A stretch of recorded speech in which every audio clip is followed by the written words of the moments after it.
People won't always tell you when they've lost respect for you, but they show it in the way they interrupt you, the way they talk over your voice, or the way they laugh behind your back when you leave the room. And often, it's not because you're weak or unintelligent. It's because of small, silent habits you've picked up that quietly send the message, I don't respect myself. The truth is, these habits don't seem dangerous at first, but they chip away at your presence, your credibility, and your dignity until people begin treating you as invisible or worse, as unworthy. In this video, we'll expose 7 terrible habits that instantly make others disrespect you, not because they're loud or dramatic, but because they reveal what you truly tolerate. Marcus Aurelius said, "Your mind is shaped by what you think." But even more powerful, your life is shaped by what you allow. If you're tired of being dismissed, ignored, or walked over, this is your wake-up call. Like this video if you're ready to command quiet respect. Subscribe if you're done shrinking. Let's begin. Number 1. Gossiping. When you speak about others behind their back, you reveal more about yourself than about them. Gossip isn't just talk, it's a leak in your character. Even if said quietly, it sends a loud message. I can't be trusted. In the moment, gossip may feel like bonding. People laugh, lean in, and engage. But when the moment passes, what lingers is something corrosive. Doubt. Doubt about your loyalty. Doubt about whether they're next on your list. And once that seed is planted, respect begins to fade. Not with confrontation, but with quiet withdrawal. The Stoics knew the danger of loose speech. Epictetus said, "If it is not necessary to say something, better to remain silent." Gossip is never necessary. It's a byproduct of ego, of needing to feel important by dragging others down. But someone rooted in self-respect doesn't need to tear others apart to feel tall. They build inwardly, not at the expense of others. Look around. The people you truly respect don't indulge in gossip. Why? Because they're anchored. They protect their peace. They make you feel safe, even in silence. But the one who gossips becomes a liability. Even if they seem popular, the trust evaporates over time. They become surrounded by people who smile publicly, but pull away privately because everyone knows. If you talk about them, you'll talk about me. Marcus Aurelius, a man with absolute power, could have slandered anyone. Yet in his personal meditations, he reminded himself constantly to speak only what was essential. He knew that speech shapes character, and character shapes destiny. To him, discipline in language was as critical as discipline in thought. And even in modern times, the principle still holds. Oprah Winfrey once said, "You are responsible for the energy you bring into a room." Gossip poisons the room. It pollutes your presence and leaves a lingering stench long after you've left.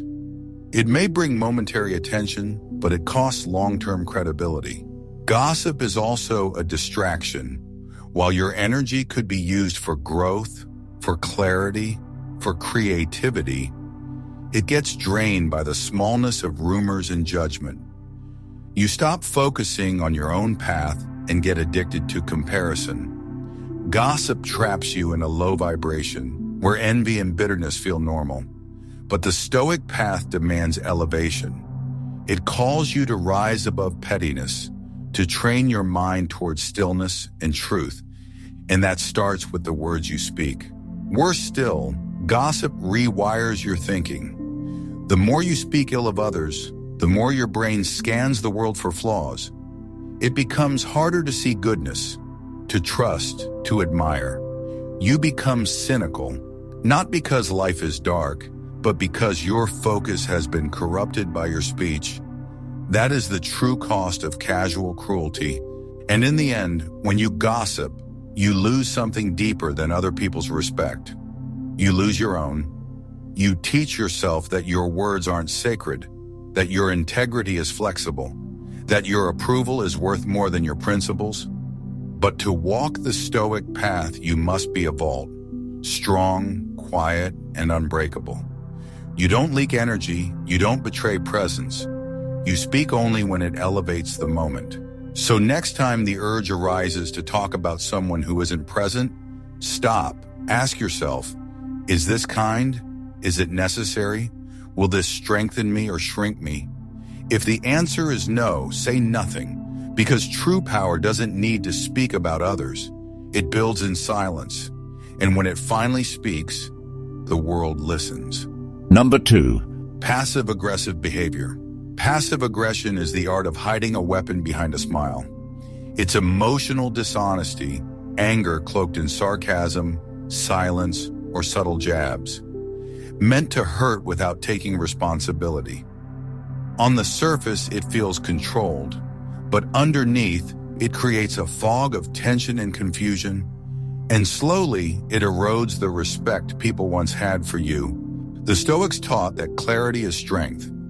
When you speak with honesty and composure, you align yourself with logos, the rational order of the universe. But passive aggression rejects that order. It replaces transparency with guesswork. It forces others to read between the lines, to navigate tone and implication instead of clear words. And eventually it breaks trust, because people don't just want to hear your words. They want to feel safe in their meaning. Epictetus once said, "Don't explain your philosophy, embody it. An embodiment requires coherence. Your tone, words, and actions in alignment. Passive aggression breaks that coherence.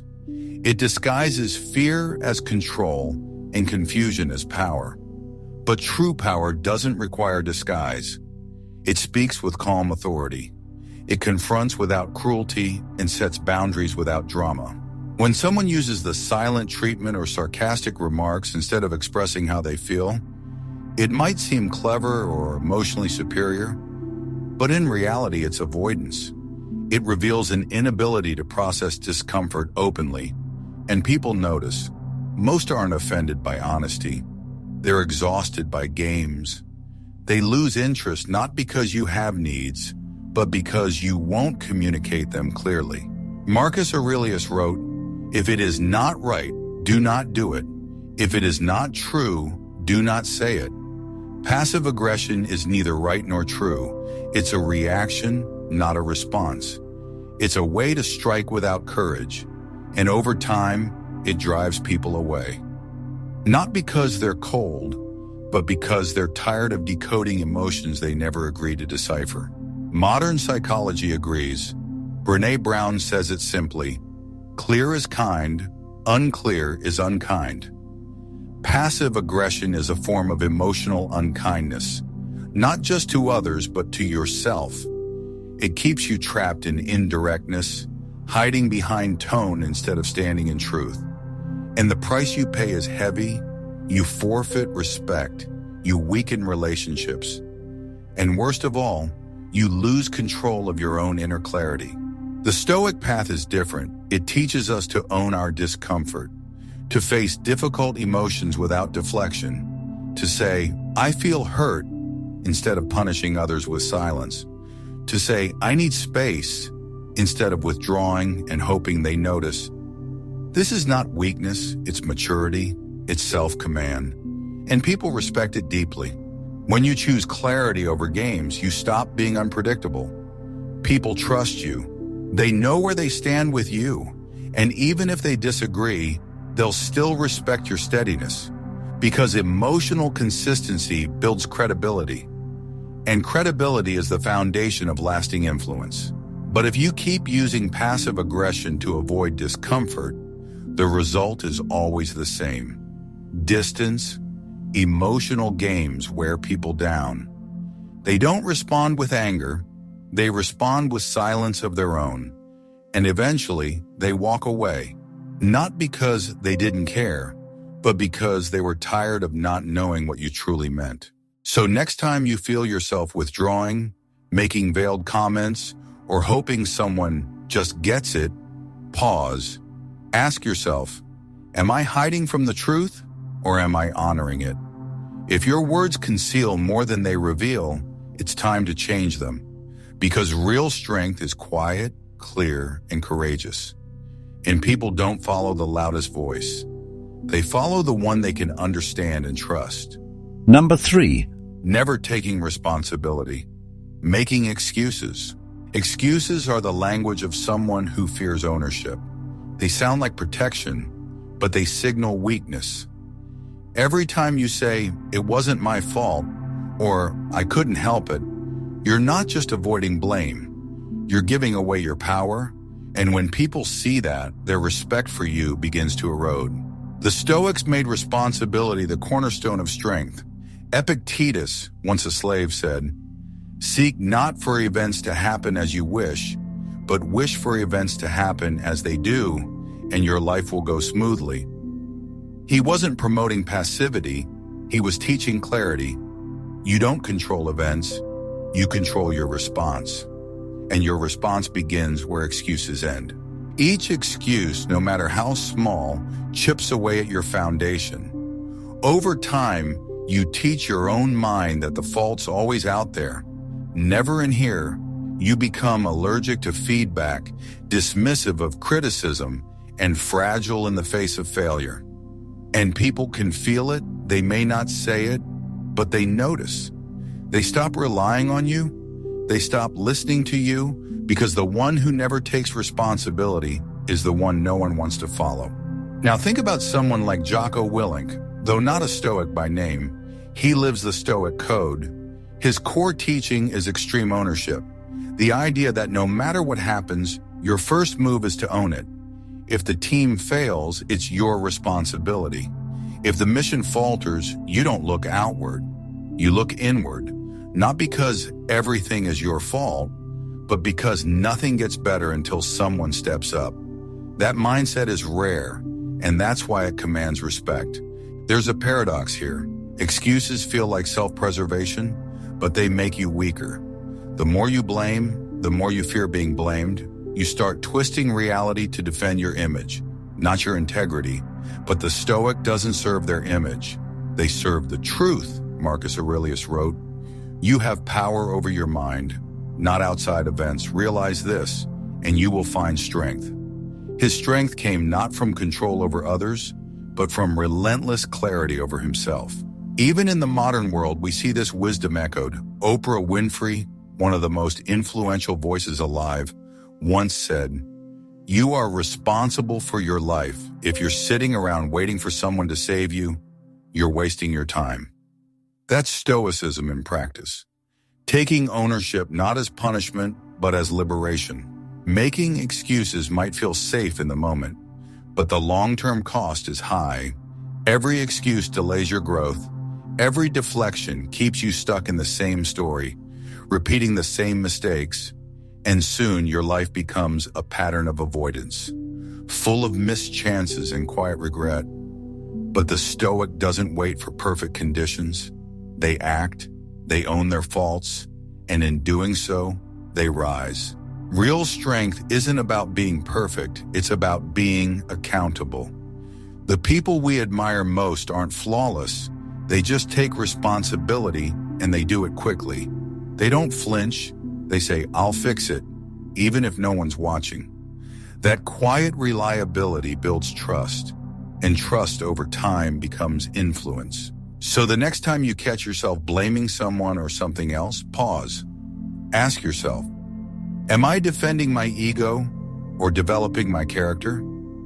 Because power begins at the point where excuses end, and the moment you take full responsibility, something shifts. You stop reacting, you start leading.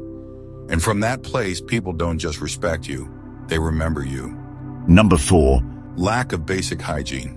Respect begins long before you speak. It begins the moment you enter a room, through your presence, your posture, and yes, your cleanliness. A lack of basic hygiene may seem minor, but it sends a silent message to everyone around you. I don't respect myself. And when people sense that, they reflect it back. If you neglect yourself, they will too. The Stoics never worshipped appearance, but they understood the value of order. Marcus Aurelius asked himself daily, Does what's in front of me require cleanliness, order, discipline? The answer in life is almost always yes. Your body is the vessel of your mind. Neglect it, and your thinking suffers. Caring for yourself isn't vanity. It's responsibility. It's a quiet signal that you're grounded, awake, and prepared to meet the day with intention. Hygiene isn't about impressing others. It's about integrity. When you wash, groom, or dress cleanly, you're not just maintaining your body. You're honoring your role. It tells the world, I'm aware, I'm present, I care. But when you skip these things repeatedly, people feel it. They may not say it, but they notice. And slowly, their trust erodes. Not because of how you look, but because of what your lack of care represents. Now think of someone like Steve Jobs. He wore the same black turtleneck every day, not because he didn't care, but because he chose simplicity and clarity. His style was consistent, clean, intentional. That's Stoic hygiene, not loud, not flashy, just deliberate, just steady. On the flip side, when a person shows up constantly disheveled or unwashed, it raises questions, not about fashion, but about internal order. Is this person distracted? Burnt out? Have they stopped caring? You don't have to say a word. Your appearance already has.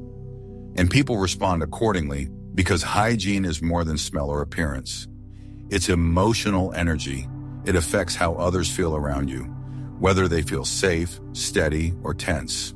Epictetus said, keep your body as clean and neat as you would a tool for work, because that's what it is, a tool. The tool through which your will enters the world. If it's rusted, cluttered, or neglected, your influence weakens, your speech dulls, your mind fogs, and others sense it. This isn't about perfection. It's not about grooming yourself for status. It's about presence. When you clean your space, trim your beard, brush your teeth, you're telling yourself, I'm here, I matter, I don't need to be flawless, but I refuse to be careless. And that self-message matters. Because when you stop tending to your body, it's often a symptom of a deeper detachment from your goals, from your direction, from your own self-worth, and that detachment bleeds into every part of your life. It affects how you speak, how you carry yourself, and how others treat you. When someone consistently neglects hygiene, people naturally pull back. Not out of cruelty, but out of caution. They sense disarray.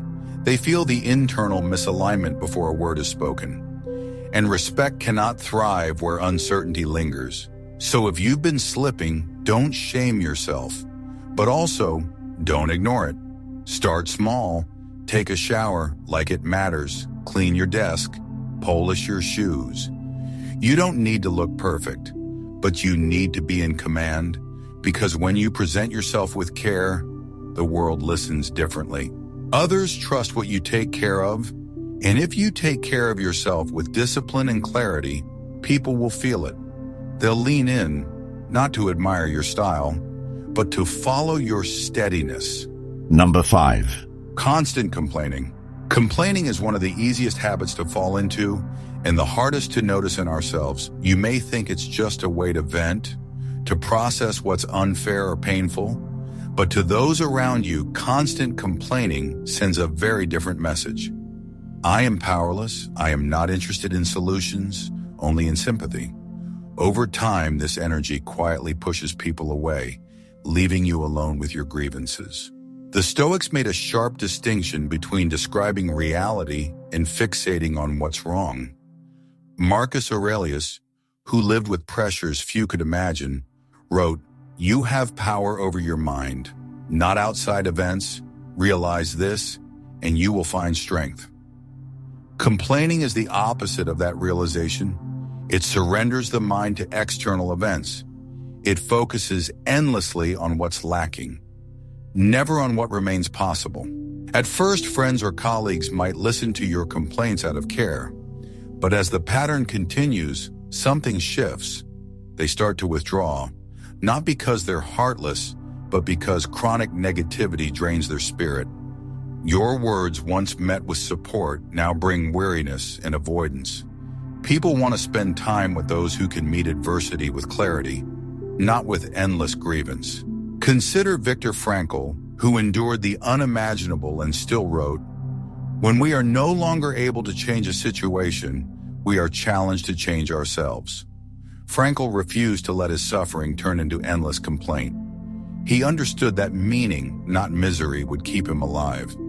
In his world, complaining was a luxury he could not afford. His energy had to serve purpose, not self-pity.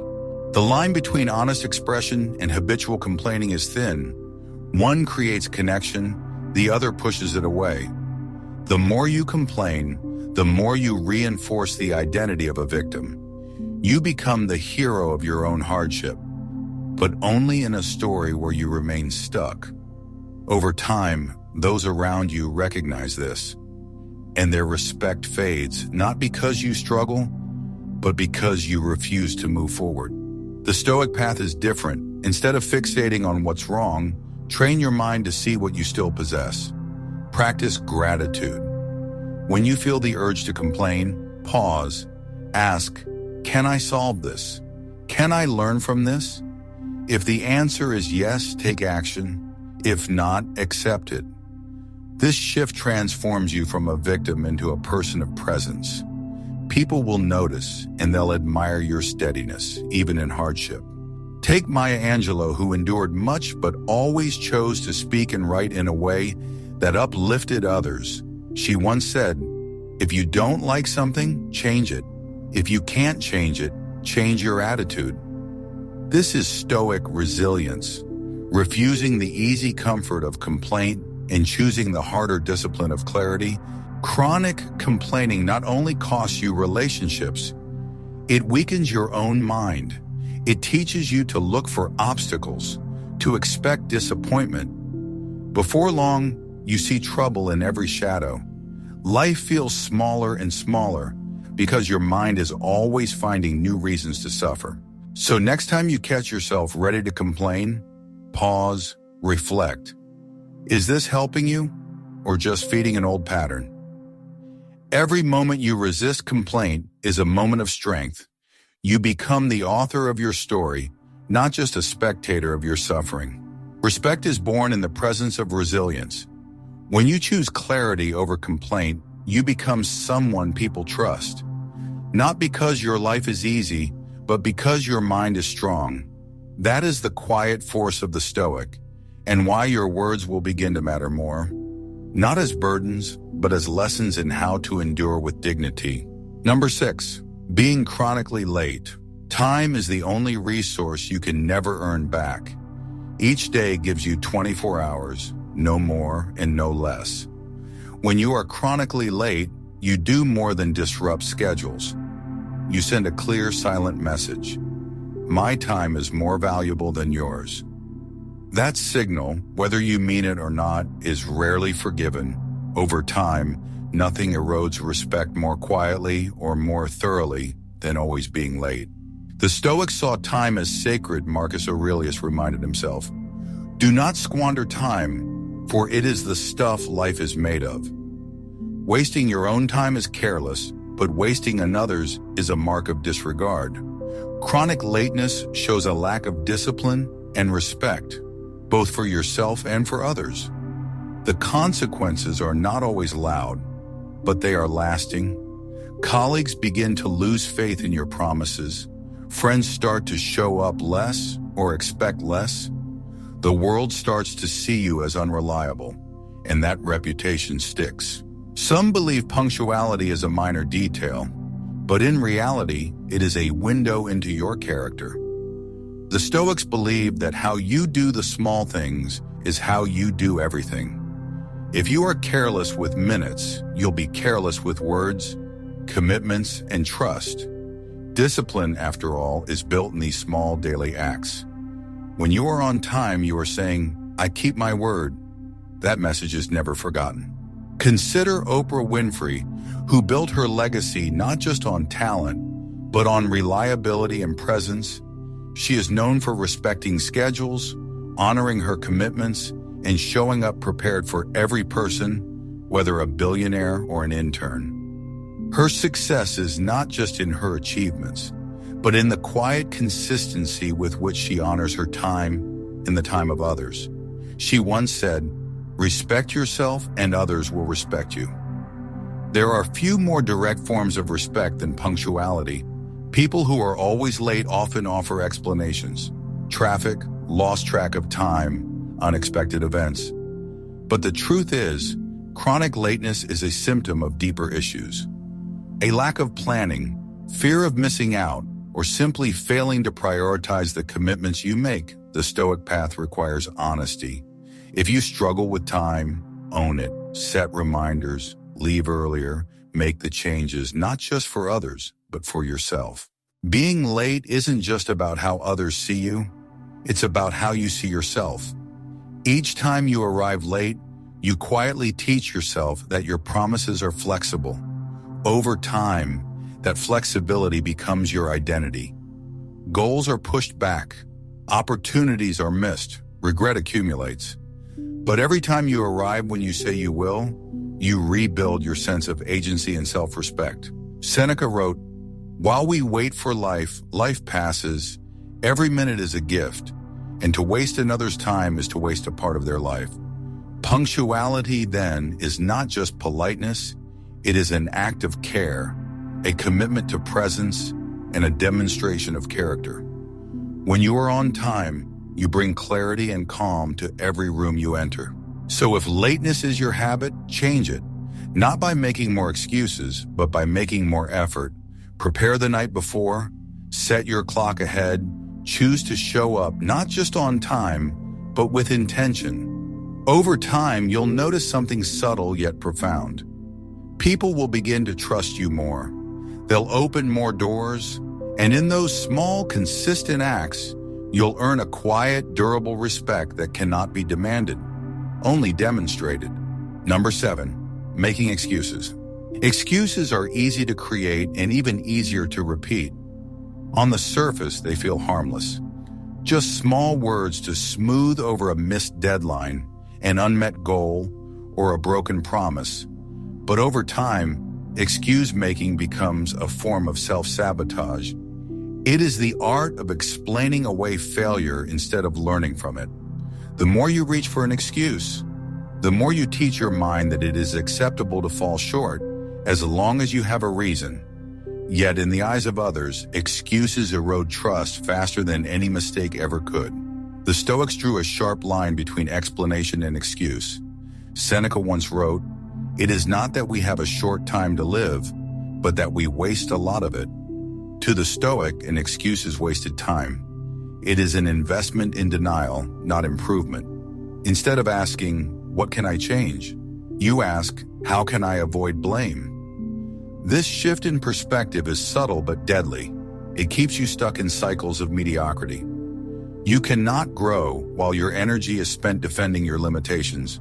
In everyday life, excuses show up everywhere. You're late for a meeting, so you blame the traffic, never your preparation. You miss a workout, so you blame your schedule, not your priorities. You break a promise to a friend, so you blame circumstances, not your own decision-making. These stories add up. People start to notice the pattern, even if you don't. Eventually, your word becomes unreliable and your reputation weakens. People may not confront you, but they will quietly pull back. Respect fades, not because you failed, but because you refuse to own your failures. Consider Dwayne "The Rock" Johnson. Despite a relentless schedule, he's become known for his discipline and his refusal to make excuses. He openly shares his struggles, but always frames them as lessons, not justifications. When he falls short, he admits it and focuses on what he will do differently next time. That transparency builds credibility and draws others to him, not because he is perfect, but because he is honest and accountable. The Stoics believe that the only real freedom is found in self-mastery. When you stop making excuses, you step into responsibility. not just for outcomes, but for your character. Marcus Aurelius observed that the impediment to action advances action. What stands in the way becomes the way. Every time you stop yourself mid-excuse and choose to face the truth, you turn an obstacle into an opportunity. You train your mind to seek solutions, not sympathy. Of course, everyone makes mistakes. The difference is what you do next.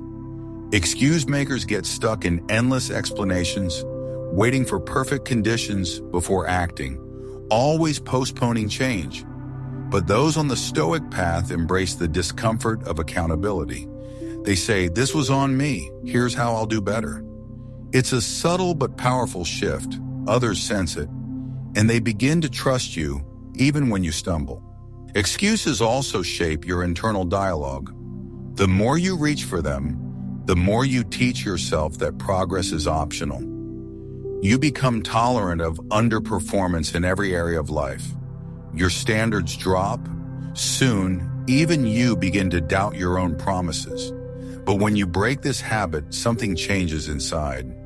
You reclaim your agency, you build momentum, not by being flawless, but by refusing to shield yourself from hard truths.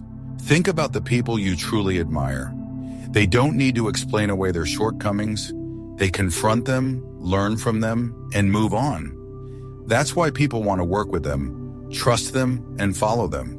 So the next time you feel an excuse rising, pause. Ask yourself, am I explaining or am I avoiding? Am I seeking growth or just sheltering my ego? Every moment you resist the urge to excuse yourself, you sharpen your character and deepen the respect others feel for you. Over time, your words will matter more, your influence will grow, and you will find a sense of quiet power because you chose honesty over comfort and discipline over denial. Respect is not something you demand. It's something you demonstrate day after day. Through the habits you choose and the standards you uphold. Each of these 7 habits may seem small on their own, but together they quietly shape how others see you, and more importantly, how you see yourself. The Stoic path is not about perfection, but about the relentless pursuit of self-mastery, clarity, and personal discipline. When you cut out excuses, gossip, complaints, and carelessness, you open the door to genuine influence, a respect that endures even in silence. Remember, every moment is an opportunity to start again. Choose clarity over comfort, responsibility over avoidance, and discipline over disorder. That is the essence of Stoic strength. If this message spoke to you, share it with someone who needs to hear it. And remember to subscribe for more Stoic wisdom delivered straight to you.